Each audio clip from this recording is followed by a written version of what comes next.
ಹಂಚಿಕೆ ವಿಚಾರಕ್ಕೆ ಸಂಬಂಧಪಟ್ಟಂತೆ ಯಾರಿಗೆ ಬರೆದು ಕೊಟ್ಟಿದ್ದಾರೋ ನಮಗೆ ಗೊತ್ತಿಲ್ಲ. ರಾಜ್ಯದಲ್ಲಂತೂ ಕಾಂಗ್ರೆಸ್ಸು ಸುಭದ್ರವಾಗಿದೆ, ಅಷ್ಟು ಮಾತ್ರ ನಾನು ಹೇಳಬಲ್ಲೆ. ಅದೇನೋ ಇವ್ರಿಗೆ 2.5 ವರ್ಷ ಅವ್ರಿಗೆ 2.5 ವರ್ಷ ಅಂತೆಲ್ಲ ಅಂತಾರೆ. ಯಾರಿಗೆ ಬರ್ಕೊಟ್ಟಿದ್ದಾರೋ ಯಾರಿಗೆ ಗೊತ್ತು. ಯಾಕೆಂದರೆ ಈ ನಾಯಕರುಗಳಿಗೆಲ್ಲ ಆಗಿರುವ ಒಪ್ಪಂದ ಏನು ಅಂತಕ್ಕಂಥದ್ದು ಗೊತ್ತಿಲ್ಲ. ಮೇಲಿಂದ ಮೇಲೆ ಈ ವಿಚಾರ ಚರ್ಚೆಗೆ ಬರ್ತಾ ಇರೋದ್ರಿಂದ ಮಹದೇವಪ್ಪನವರು ಈಗ ನನಗೆ ಆ ವಿಚಾರ ಎಲ್ಲ ಗೊತ್ತಿಲ್ಲ, ನಮ್ಮ ಪಕ್ಷ ಮಾತ್ರ ಸುಭದ್ರವಾಗಿದೆ ಅನ್ನುವಂತಹ ಮಾತನ್ನು ಆಡಿದ್ದಾರೆ. ಅಂತೆ ಕಂತೆಗಳಿಗೆಲ್ಲ ಉತ್ತರ ಕೊಡಕ್ಕಾಗುತ್ತಾ?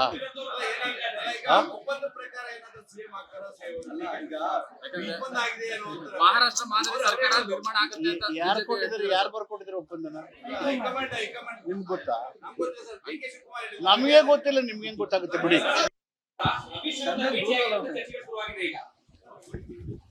ಅಂತೆ ಕಂತೆಗಳಿಗೆಲ್ಲ ಉತ್ತರ ಕೊಡಕ್ಕಾಗುತ್ತಾ?